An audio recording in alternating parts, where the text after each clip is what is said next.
Olá, está no ar o De Cara com a Imprensa, agradecendo a sua audiência, o seu carinho, você que está sempre ligado aqui na TV Beltrão, nosso muito obrigado. Mais uma semana que se passa e mais uma semana que o assunto é coronavírus. Agora, como isso interfere na relação de trabalho? Uma medida provisória, a 936, foi editada, por isso o Dr. Fabrício Ferri está aqui e irá nos ajudar a entender um pouco dessa nova legislação. Aliás, a cada passo, a cada dia, tem alguma novidade em relação às leis do nosso país, mesmo que temporariamente. Vamos saber mais detalhes daqui a pouco, depois do intervalo. Fique conosco.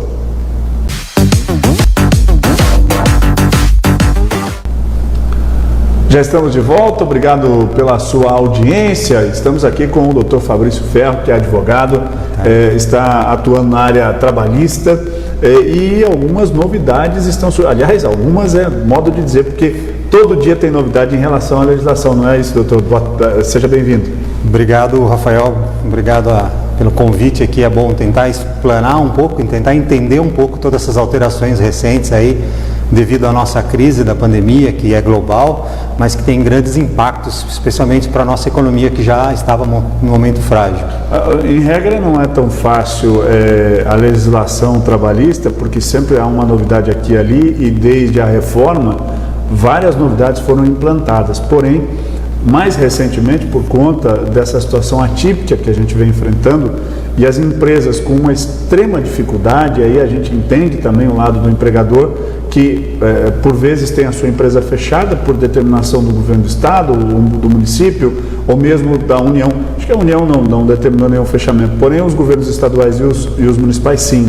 Aí uma legislação vem, agora a MP 936, vem para tentar dirimir esses problemas que podem haver e dar um pouco de alento para quem não quer perder o seu emprego, para o empresário que não tem condições de pagar também o seu funcionário nesse período de crise, né? Como é que vai funcionar e quais são as principais alterações? Bom, essa medida provisória, ela veio trazendo dois pontos muito críticos em relação à redução da jornada de trabalho, e essa redução da jornada sendo proporcionalmente reduzida ao salário do trabalhador, e também a hipótese de suspensão do contrato de trabalho. Na primeira hipótese, a redução da jornada do trabalho pode acontecer durante 90 dias ou enquanto durar o estado de calamidade, também já decretado por decreto federal. No caso da suspensão do contrato do trabalho, só poderá acontecer por no máximo 60 dias, e essa hipótese pode ser feita por 30 dias com renovação de mais 30, ou um outro período que o trabalhador quiser.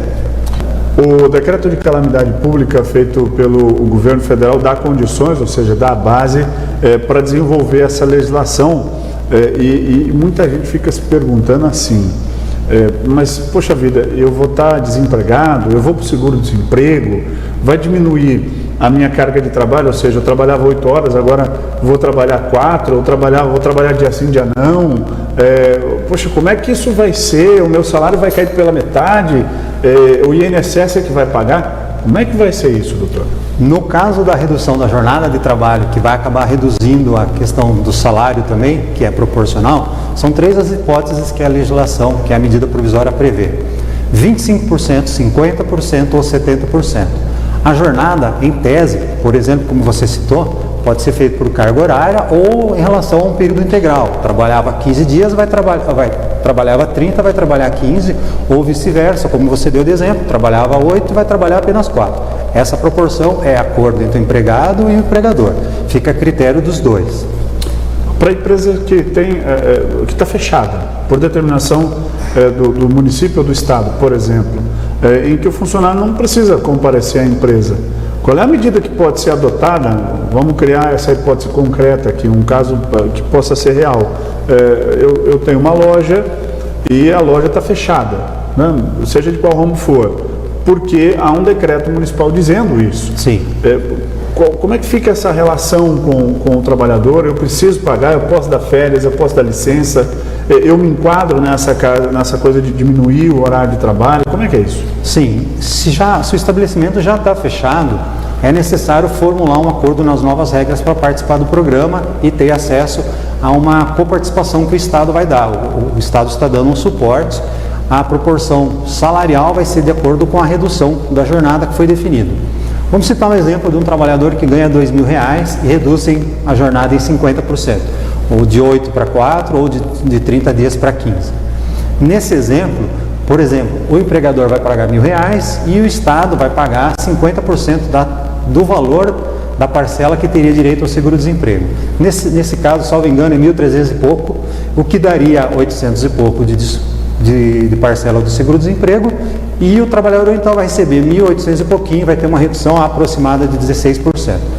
Mais ainda, vale ressaltar que é o seguinte: se você já colocou seus empregados em casa porque existe um decreto municipal para não sofrer outros tipos de sanção, você traga o trabalhador para você, faça esse acordo para você poder participar desse programa e não arcar com os prejuízos total do seu estabelecimento fechado.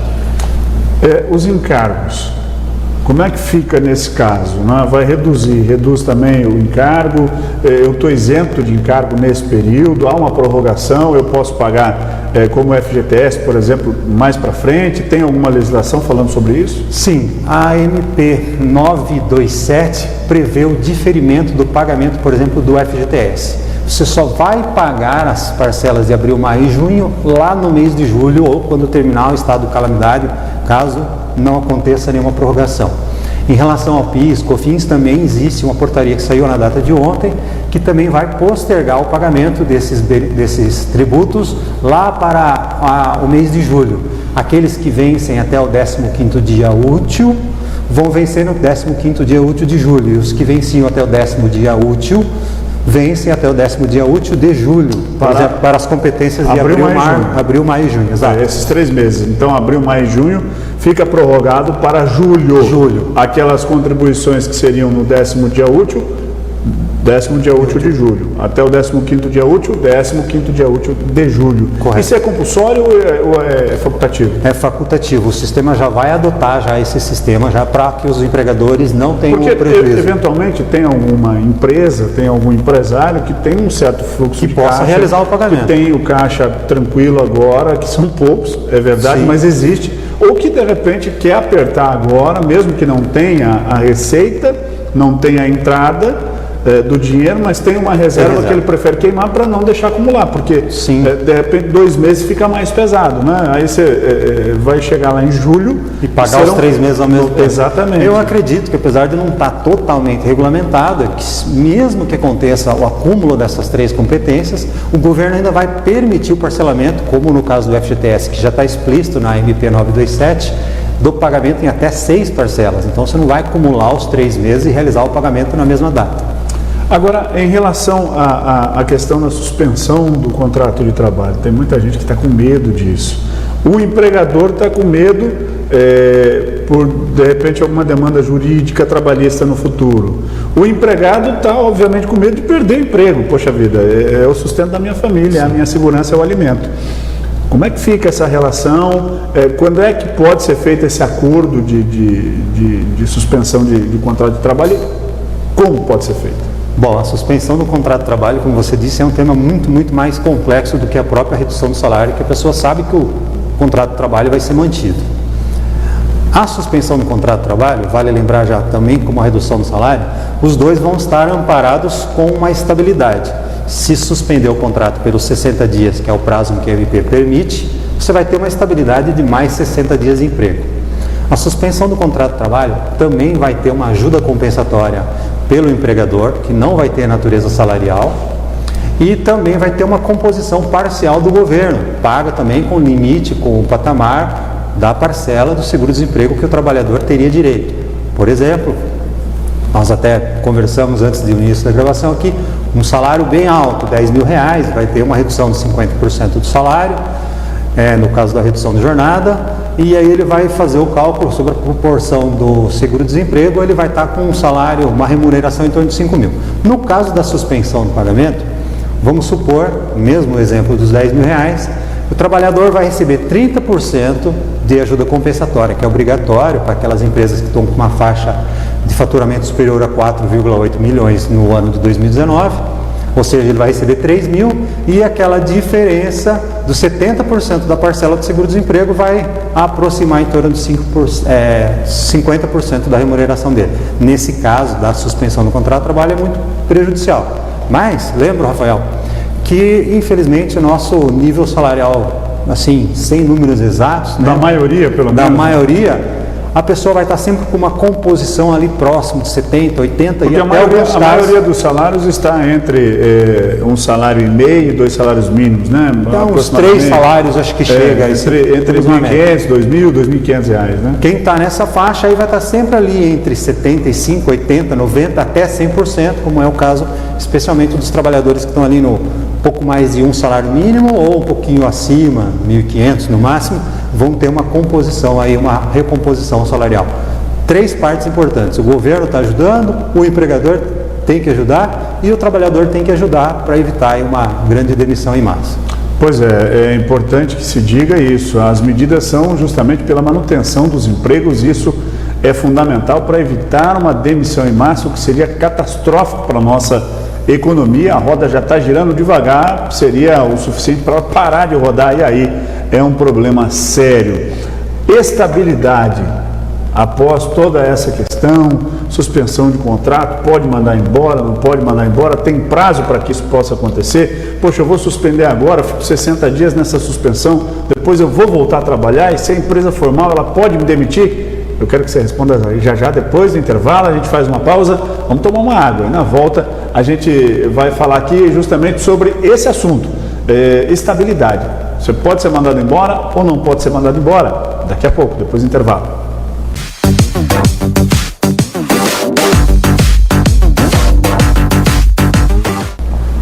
Estamos de volta com o De Cara com a Imprensa. Você que está conosco, está chegando agora, obrigado pela sua audiência. Estamos aqui conversando com o Dr. Fabrício Ferro, advogado com especialidade na área trabalhista, e muitas novidades estão surgindo, entre elas a MP, a medida provisória 936, editada pelo governo federal, que altera a relação de trabalho entre empregador e empregada e tem a participação do Estado. Antes de ir para o intervalo, eu deixei aqui uma pergunta no ar sobre estabilidade. Por exemplo, quem dentro do acordo individual, por exemplo, com empresas que faturam menos de 4 milhões e 800 por ano, o empregado fez o acordo de suspensão de trabalho por 60 dias, por exemplo, não é? E depois desse período, o empregador pode demitir, porque de repente vai ter empresa, ou tem empresas já com certa dificuldade financeira. Ela vai ter esse subsídio, esse alento do governo. Como é que fica depois? Ela pode mandar embora, não pode? Ela tem alguma obrigação se aceitar esse acordo? Bom, a empresa e o trabalhador que firmarem esse acordo e aderirem ao programa vão estar criando uma estabilidade pelo mesmo período da suspensão. Como você deu exemplo, no caso da suspensão do contrato de trabalho é de 60 dias e a redução de jornada com proporção salarial também é de 90 dias. Então, os dois casos, suspensão do trabalho, 60 dias a mais, redução da jornada, 90 dias a mais. Então, em tese, isso dá uma garantia de 4 a 6 meses para o empregado. De emprego, exatamente. Mantém as atividades laborais, empresariais e diminui a folha de pagamento do empregador e mantém o emprego do trabalhador. No caso do empregado que já não satisfaz mais a expectativa da empresa, por exemplo, que ela quer, sem justa causa, demiti-lo, pós esse acordo, ou durante o tempo de vigência desse acordo, qual é o ônus dessa empresa? Se a empresa resolver fazer uma demissão agora, nesse período aí, estiver aderido ao programa, ele vai arcar com uma multa que pode variar entre 50% a 100% do salário do trabalhador.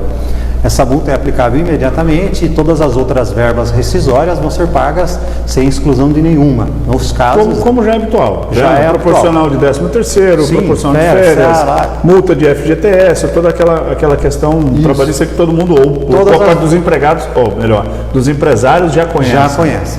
Todas as verbas sem nenhuma exclusão, apenas com esse acréscimo dessa multa. E se você não conhece, o contador que abriu a sua empresa, que administra as suas notas fiscais, toda a sua a sua parte fiscal, com certeza ele vai saber te orientar em relação a isso. Então cabe aqui a recomendação: se você tem uma pequena empresa, você montou essa empresa há pouco tempo, ainda tem muitas dúvidas, é evidente que um programa só, né, de 30 minutos não é suficiente para esclarecer todas elas, apenas para orientar. E sobretudo, né, doutor, é importante que essa pessoa procure orientação do contador, do seu advogado, né, do seu profissional que orienta nesse sentido, porque são muitas novidades, né? Sim, para nós operadores do direito já é uma constante atualização. Você, como empregador, e também o próprio trabalhador, tem que conhecer os seus direitos e acompanhar aí fontes confiáveis de informações para que vocês não sejam prejudicados. Uma ressalva que é bom fazer é em relação ao acordo, seja a suspensão, a interrupção, a redução da jornada, sempre faça com conhecimento de causa, ou seja, estude o assunto, procure orientação, como disse o Rafael, advogados, contadores, outros profissionais, para evitar problemas aí e aumentar a demanda dentro do Poder Judiciário. Até porque a gente vê uma discussão muito intensa em relação à questão: abre empresa, fecha empresa, deixa aberto, funciona, não funciona, fecha a cidade, abre a cidade, um fecha, o outro não fecha, vem de lá para cá, dá um movimento, fecha de novo, quer dizer, é uma confusão danada. E aí até eu fico me perguntando, do ponto de vista legal, qual é o critério utilizado para decidir o que é serviço essencial e o que não é. Não é? Eu acho que isso é bastante subjetivo no sentido seguinte: você diz assim, uma oficina mecânica, por exemplo, é um serviço essencial? Talvez não emergencial, mas é essencial. Depende do trabalhador. Não, depende. Se quebrou a ambulância, precisa do mecânico. O mecânico é essencial, não é? O transporte coletivo é importante. Também precisa do mecânico. Quer dizer, então essa coisa do essencial ou não, qual é o critério que se pode adotar para isso? É muito subjetivo, não? É extremamente subjetivo, que acho que é até difícil de explanar uma opinião sobre o assunto. Como você disse aí, se fizermos uma interpretação de cada tipo de trabalhador para a interpretação do que é essencial, o teu trabalho é essencial, porque está aqui para apresentar informações à população, à sociedade, em relação ao que está sendo definido nível municipal, estadual ou próprio federal. E vejo de igual forma o exemplo que você deu, dos mecânicos, ao pessoal que faz a coleta do lixo urbano, os agentes de trânsito que estão aí na rua, os voluntários que estão fazendo atuação aqui nas barreiras da cidade. Então, todos tem que ser feita uma análise. Não, é aquela coisa, por exemplo, o animalzinho de estimação, né? O veterinário está trabalhando. Não, o veterinário não é importante? Para quem tem animalzinho é importante. Sem dúvida. Né? Quem vende ração para o animalzinho de estimação é importante, é essencial. Essencial. Quer dizer, então, o ser essencial ou não ser essencial é bastante subjetivo, e a gente fica pensando nesse critério. Até porque a gente vê do ponto de vista político no país uma radicalização para lá ou para cá, e uma politização. Tudo que se fala está ligado à política, é de esquerda, é de direita, enfim, e fica muito no campo da opinião e muito pouco da questão técnica às vezes, né? Até tem gente que critica o posicionamento do presidente da República em relação a dizer: vamos para a rua, vamos trabalhar. Mas tecnicamente, do ponto de vista técnico, ele está fazendo tudo que tem que ser feito, ou seja, decretou calamidade pública. Tecnicamente, né? Sim. Bem orientado, diga-se de passagem, né? A equipe está trabalhando, mas está lá o decreto de calamidade pública, tem as instruções normativas aí da Receita Federal, tem essas medidas provisórias que foi lançado bom também. Quer dizer, tecnicamente está dando suporte tanto para o Ministério da Saúde, o Ministério da Economia, toda a equipe técnica, o corpo técnico está trabalhando, independente do que fala o presidente, né? Sim. Isso é que é importante que se destaque. A opinião pessoal do presidente aí tem afetado e criado grande tumulto, inclusive no meio jurídico, e acaba dando reflexo tanto para os empregados como os empregadores, né? Então, tudo é uma análise subjetiva. Você que tem que fazer a sua interpretação e seguir as orientações que você entende que são aplicáveis. Claro, minha opinião, totalmente particular, é de seguir as orientações médicas do órgãos de saúde, do próprio Ministério da Saúde Federal, e relevar ali se sua atividade você é essencial, claro, para a subsistência, como para vários autônomos. Pode trabalhar em casa? Continue as atividades de trabalho em casa. Não pode trabalhar em casa? Evite os contatos ao máximo que puder, respeitando aí o máximo que puder todas as orientações do Ministério da Saúde. No que se refere ao campo jurídico, doutor Fabrício, eu tenho uma pergunta aqui em relação à questão comercial, à questão empresarial. O município, tem município que abre, tem município que não abre, tem município que o comércio funciona, tem município que não. No município, hipoteticamente, que eu tenho a minha empresa, está fechado. Cabe uma discussão jurídica em relação ao teor desse decreto, ou não cabe, eu apenas tenho que acatar e manter a minha empresa de porta fechada, até porque é bom que se esclareça. Me parece que quando se decreta fechar o comércio, não é fechar o comércio, é o não atendimento pessoal, ou seja, o público dentro da empresa, porque o delivery pode funcionar, sim, né? Ou não, né? Por exemplo, aqui em Beltrão nós vimos o decreto do prefeito Kleber, que foi no início bastante abrangente, depois foi flexibilizado, incluiu também panificadoras, incluiu frutarias, até para diminuir um pouco o fluxo do supermercado, que estava intenso demais. E daí teve durante essa semana que passou muitas empresas que não são classificadas naquele decreto como serviço essencial, que lá está supermercado, farmácia, posto de combustível, panificadoras, frutarias, né? Esses são os segmentos dentro desse decreto. Ademais, são serviços considerados não essenciais, porém estavam funcionando com porta fechada, né? Sem atendimento direto ao público, mas não se enquadravam em restaurantes, em nada daquilo que se enquadrava no delivery, que estava autorizado pelo decreto. Qual é o risco que a pessoa, o empresário tem de levar uma multa, de ter uma sanção? Eu confesso que eu não sei se o decreto prevê algum tipo de sanção administrativa para esse. Mas assim, ressalvadas as hipóteses em que a pessoa pode continuar atendendo, como os exemplos que você deu de deliveries ou atendimento ao público restrito, com diminuição de acesso, como acontece, por exemplo, em padarias, que tem buffet de serviço de alimentação, que acho que nenhuma delas está atendendo, todas as discussões podem ser levadas ao judiciário. Seria imprudente da minha parte dizer qual é mais ou menos o entendimento jurídico em relação a se você pode ou não confrontar uma decisão executiva do Poder Executivo Municipal e abrir o seu comércio naquele sentido. Mas tem que fazer a ressalva, como eu já disse, em relação à questão de colocar em risco a saúde de outras pessoas. Apesar das hipóteses de poder estar contaminado, assintomático, como é chamado, você está transmitindo, obrigando um trabalhador seu a ficar exposto, colocando à exposição de um cliente, possível cliente, consumidor no teu comércio, seja lá qual ramo de atividade. Então, assim, em relação à sanção administrativa, como eu confesso, não tenho conhecimento se existe uma possibilidade. Mas se pensássemos na questão da saúde pública, existem sanções e previsões para que possa penalizar o comerciante que desrespeitar essas ordens municipais, estaduais ou até as federais que atingem cada município. Então, são casos hipotéticos que a gente está dando de exemplo, que normalmente é muito subjetivo a interpretação, sem que a gente tenha os fatos reais aí, eventualmente, de um caso concreto. Tá certo. Doutor Fabrício, eu quero agradecer demais pela sua vinda, pela sua visita, pela sua explanação, para a gente tentar entender um pouquinho essas novidades aí da medida provisória 936 e convido para, em outra oportunidade, voltar aqui para a gente falar mais desse assunto, de outros mais que vão surgir. Sem dúvida, Rafael, fico muito feliz com o convite, fico feliz também em poder esclarecer o pouco que a gente consegue compreender dessas mudanças rápidas que acontecem na legislação trabalhista e também nas outras áreas do direito, e estou à disposição quando precisar.